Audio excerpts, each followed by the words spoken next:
Ibihe byiza kuri mwebwe mwese mukomeje kudukurikira ndetse n'abakomeje kubana natwe mu makuru n'ibiganiro byacu. Imirwano ikomeje kubera hano muri Kivu y'Amajyaruguru ndetse n'iy'Amajyepfo ikomeje guhitana abasirikare batari bakeya, ikomeje gutuma abaturage benshi bava mu byabo, abandi bagahura n'ibibazo bikomeye cyane. Ubu tuvugana biremezwa neza yuko umutwe wa 23 waba wamaze guhitana umwe mu bakoloneli by'umwihariko babarizwaga mu ngabo za Repubulika Iharanira Demokarasi ya Kongo, nyuma yuko mu minsi mikeya ishize by'umwihariko guhera kwa kabiri bwo havuzwa amakuru y'urupfu rwa Lieutenant Colonel Wiringoma urusanzwe ari umuvugizi mu bya gisirikare uyu mutwe wa 23 nkuko bigaragara. Ndagaruka kandi ku yandi makuru akomeje kugenda avuga yuko muri Kivu y'Amajyaruguru n'ubundi imirwano ikomeje guhindura isura ndetse nakomeje gufata indi ntera, aho umutwe wa 23 ukomeje gutana mu mitwe n'uruhande rwa leta ya Kongo. Iyi mirwano imaze imisi wa cyane muri kino cyumweru yongeye kwerekana neza yuko impande zombi zisa n'izavuguruye ibigendanye n'urugamba nkuko bikomeje kugaragara, ndetse ibingibi bikaba bikomeje gutuma benshi bibaza amaherezo y'intambara mu gihe nyamara Perezida Donald Trump wa Leta Zunze Ubumwe za Amerika by'umwihariko akomeje gushimangira ko iyi ntambara yamaze kuyisoza cyangwa se yamaze kugenda ayishyiraho akadomo nkuko bikomeje kugenda abigaragara. Nakubwira ko kandi General Nyakarundi yasuye ingabo z'u Rwanda zerereye Cabo Delgado ni mu gihugu cya Mozambique. Ikaze kuri mwebwe mwese rero nibo dukurikiye uri ngaha mu Burundi, uri mu Rwanda, muri Uganda, Tanzania, Kenya ndetse n'abandi mudukurikiye muherereye mu bindi bice bigiye bitandukanye hirya no hino mu isi. Mbifurije kugubwa neza ndetse mbifurije gukomeza kugira impagarike ndetse n'ubugingo. Kanda ahanditse subscribe niba ari ubwa mbere ugeze hano kugira ngo uwa mbere mazajye badukurikira, utange igitekerezo, ukande like ndetse ibiganiro byacu nabisangize ku nshuti zawe. Niba utameze neza muri kano kanya, reka nkubwire ngo ejo cyangwa se ejo bundi ibintu biraza kumera neza, ibintu biraza kugenda neza cyane. Amakuru aturuka mu burasirazuba bwa Repubulika Iharanira Demokarasi ya Kongo by'umwihariko aravuga yuko ingabo z'umutwe wa 23 zishe koloneli ukwishaka nkuko bigaragara, wari umwe mu bayobozi bakuru b'umutwe wa FDLR. Uyu mutwe wa FDLR kandi umaze igihe kinini cyane ubarizwa ku butaka bwa Kongo, ukaba wari umaze igihe nanone urakorana n'ingabo za leta ya Kongo mu bikorwa bya gisirikare byo kurwanya uyu mutwe wa 23. Uyu mutwe kandi by'umwihariko ugizwe n'abagize muri jenoside yakorewe abatutsi mu Rwanda mu 1994 ukomeje by'umwihariko ibikorwa byawo by'ubugizi bwa nabi, nyuma yuko wakomeje kugenda wamaganwa haba ku rwego mpuzamahanga ndetse no ku ruhande rw'u Rwanda. Colonel Ukwishaka waruzwi by'umwihariko ku izina rya Mwisirikare yarasanzwe ashinzwe igenamigambi muri uyu mutwe wa FDLR.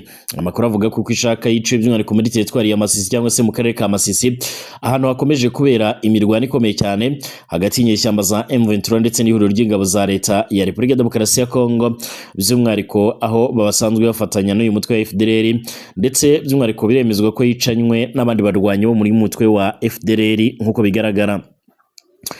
Ifoto y'umurambo w'uyu mugabo kandi agaramye n'imbunda yo mu bwoko bwa Kalashnikov AK-47 ikomeje gukwirakwizwa ku mbuga nkoranyambaga, ibikomeje kwerekana uburyo intambara ikomeje guhindura isura ndetse ikomeje no gufata indi ntera. Uyu mugabo yishwe nyuma y'urupfu by'umwihariko ruherutse kugaragara arwaye Lieutenant Colonel Wiringoma wari usanzwe ari umuvugizi mu bya gisirikare w'umutwe wa 23. Ibikomeje kwerekana neza yuko iyi ntambara ikomeje guhindura isura. Guhera muri iki cyumweru kandi by'umwihariko tugiye gusoza, intambara zongeye guhindura isura ndetse no gufata indi ntera, ku buryo abakurikiranira hafi ibibera ku butaka bwa Kongo bavuga ko imirwano ibaye muri iyi minsi yaba yarahitanye ubuzima bw'abatari bakeya. Nk'ubu tuvugana nanone kandi imirwano ikomeye cyane ikomeje kuvugwa guhera mu gitondo cyo kuri wa gatanu igenekerezo rya 27 uku kwezi turimo kwa Gashyantare 2026 muri teritwari ya Masisi mu ntara ya Kivu y'Amajyaruguru. Iyi mirwano kandi yahuje abarwanyi ba M23 n'ingabo za Kongo ziri gufashwa n'inyeshyamba z'abazarendo ahitwa Kinyumba hafi ya centre ya Nyabyondo nkuko bigaragara. Guhera mu gitondo hari kumvikana amasasu menshi cyane mu nkengero za Nyabyondo, hari imirwano hagati by'umwihariko ya 23 ndetse n'ihuriro rya FARDC ndetse n'abazarendo Ikinyumba muri teritwari ya Masisi cyangwa se mu karere ka Masisi. Uyu ni umuturage by'umwihariko muri ako gace utifuje yuko imyidondoro itangazwa kumva z'umutekano we. Iyi nkuru kandi tunakesha Kivu Morning Post ndetse n'ibindi bitangazamakuru birimo nka Media Congo Akadomoneti iravuga ko igisirikare cya leta cyazindutse gitera ibisasu muri ako gace gikoresheje drone zo mu bwoko bwa CH-4 baguze mu gihugu cy'Ubushinwa. Akaba ari drone ariko kandi zikunze kurashishwa n'abacanshuro baturutse by'umwihariko muri Amerika y'Amajyepfo, abandi bakaba baraturutse mu gihugu cya Turukiya. Bivuga ko kandi nibura abasivile babiri bakomeretse mu gace ka Isiro, by'umwihariko iki gitero cyaba cyateye ubwoba mu baturage bo muri icyo gice nk'uko bigaragara. Uruhare rwa leta ya Kongo rukomeje gukoresha indege z'intambara by'umwihariko, ariko kandi izi ndege zikomeje kugira uruhare ruremereye cyane mu bikorwa bya gisirikare, cyane cyane by'umwihariko mu gutuma intambara ikomeza kugenda ihindura isura.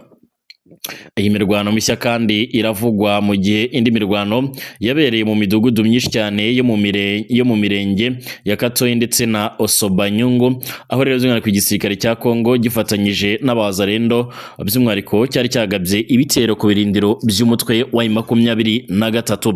Navuga yuko iyi ntambara by'umwihariko ikomeje kugenda ifata indi ntera, mu gihe amahanga yo akomeje kugerageza by'umwihariko kureba uburyo ibintu byasubira ku murongo, ndetse hashobora by'umwihariko kugerageza by'umwihariko uburyo intambara ishobora kuba yahagarara. Generali Nyakarundi ubarizwa mu ngabo z'u Rwanda yasuye ingabo z'u Rwanda ziherereye i Cabo Delgado ni mu gihugu cya Mozambique. Ni umugaba w'ingabo z'u Rwanda zirwanira ku butaka Major General Vincent Nyakarundi kuri uyu wa kane by'umwihariko tariki 26 Gashyantare 2026 yatangiye uruzinduko rw'akazi mu ntara ya Cabo Delgado mu gihugu cya Mozambique. We n'itsinda ayoboye ubwo bari mu mujyi wa Pemba bagiranye inama n'umugaba w'ingabo za Mozambique nk'uko bigaragara zirwanira ku butaka Major General André Lafraye nk'uko bigaragara cyangwa se nk'uko bitangazwa. Ibiganiro bagiranye by'umwihariko byibanze ku gusuzumira hamwe rero ishusho y'umutekano muri Cabo Delgado ndetse no kurebera hamwe rero gahunda y'ibikorwa bya gisirikare by'umwihariko biri imbere. Inzego z'umutekano z'u Rwanda nk'uko bigaragara by'umwihariko nk'uko bigaragara zashimangiye ubushake bwo gukomeza by'umwihariko ubufatanye ndetse no gukorera hamwe mu kugera ku ntego zihuriweho z'ibikorwa bya gisirikare. Izi ntumwa kandi zanagiranye ibiganiro na guverineri w'intara ya Cabo Delgado nk'uko bigaragara muri ibyo biganiro bakaba bahawe ishusho y'umutekano uri muri iyi ntara. Ibiganiro kandi byagarutse by'umwihariko ku bikorwa bihuriweho by'inzego z'umutekano z'u Rwanda ndetse n'iza Mozambique mu kurwanya iterabwoba, ndetse hareberwa hamwe ingamba zo kurushaho gushimangira umutekano nk'uko bigaragara muri iyi ntara. Major General Nyakarundi kandi yashimiye ubufatanye bukomeye cyane buri hagati y'inzego z'umutekano z'u Rwanda by'umwihariko n'iza Mozambique, maze agaragaza ko ukudatsimburwa n'ubwitange byazo by'umwihariko byagize uruhare by'umwihariko rukomeye cyane mu kugarura amahoro n'umutekano muri Cabo Delgado, maze yanashimangiye ko kandi u Rwanda ruzakomeza gushyigikira ibikorwa bigamije rero gukomeza kugarura ituze mu bice byose by'iyi ntara ya Cabo Delgado. Major General by'umwihariko akaba n'umugaba mukuru by'umwihariko w'izo ngabo za Mozambique nk'uko amakuru akomeje kugenda atugera bivuga. Amakuru akomeza gushimangira ndetse no kugaragaza neza yuko by'umwihariko ari umwe mu bantu bishimiye iki gikorwa ndetse by'umwihariko n'uruzinduko rw'aba bayobozi. U Rwanda rumaze igihe by'umwihariko rufatanya mu bikorwa bya gisirikare na Mozambique mu bikorwa bigendanye no kugarukana amahoro n'ituze ndetse n'umutekano. Bashimire mwese, twongere gusura mu kanya turebera hamwe andi makuru agezweho akomeje kugenda avugwa. Mu kanya ndaza kugaruka ku nkuru ivuga yuko uwitwa Lieutenant Colonel Biningoma yaba yamaze gushyingurwa mu mashyamba ya Kongo nk'uko bigaragara.